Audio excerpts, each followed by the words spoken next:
ജീവനുണ്ടെങ്കിലേ ജീവിതമുള്ളൂ. ജീവനും ജീവിതത്തിനും നൽകേണ്ട വില നൽകി ജീവിക്കുകയും അതിനനുസൃതമായ നിയമങ്ങൾ പാലിക്കാൻ തയ്യാറാകുമ്പോഴാണ് ഏതൊരു ജീവനും ജനിച്ചിരിക്കുന്നത് എന്തിനാണെന്ന് തിരിച്ചറിയാനുള്ള ബോധം പ്രകൃതി ഒരുക്കിത്തരുന്നത്.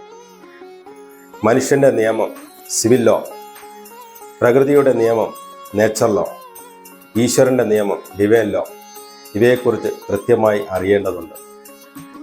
അടങ്ങാത്ത മോഹങ്ങൾ കർമ്മമണ്ഡലത്തിൽ പേര്, പണം, പ്രശസ്തി, അധികാരം, അഭിമാനം എന്നിവ നിലനിർത്തുന്നതിന് വേണ്ടി അധാർമിക പ്രവർത്തനങ്ങളിൽ ഏർപ്പെടുമ്പോൾ അഹംഭാവം വർദ്ധിക്കുന്നതിൻ്റെ ഫലമായി പ്രകൃതിയുടെ സന്തുലിതാവസ്ഥ നഷ്ടപ്പെടുമ്പോൾ പ്രകൃതി തന്നെ ഇടപെട്ട് ധർമ്മപരിപാലനം നടത്തുന്ന അപൂർവമായ കാഴ്ച ചുറ്റുപാടും ശ്രദ്ധിച്ചാൽ മനസ്സിലാകും.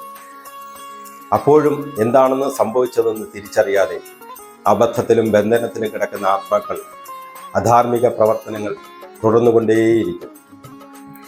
അങ്ങനെ ഒരുപാട് ജന്മത്തെ അനുഭവങ്ങളുടെ ഫലമായി ഏതെങ്കിലും ഒരു ജന്മത്ത് ഇതെല്ലാം ഓർമ്മയിൽ വരാൻ പ്രകൃതി തന്നെ അവസരമൊരുക്കും. അപ്പോൾ പ്രകൃതിയുടെ രഹസ്യവും ജീവന്റെ രഹസ്യവും അറിയുന്ന മുക്ത ഗുരുവിൻ്റെ ശിക്ഷണത്തിലെത്താൻ അർഹതയുള്ള ആത്മാക്കൾക്ക് അവസരമൊരുക്കും. അതോടുകൂടി നാളിതുവരെ ചെയ്തു പോയ അബദ്ധങ്ങളെല്ലാം ഗുരു ഓർമ്മപ്പെടുത്തി തന്ന് പുതിയ കർമ്മബന്ധങ്ങൾ സൃഷ്ടിക്കാതെ കർമ്മവും കർമ്മബന്ധങ്ങളും തീർത്തു പോകാൻ അനുഗ്രഹരൂപേണ ഗുരു വഴിയൊരുക്കും.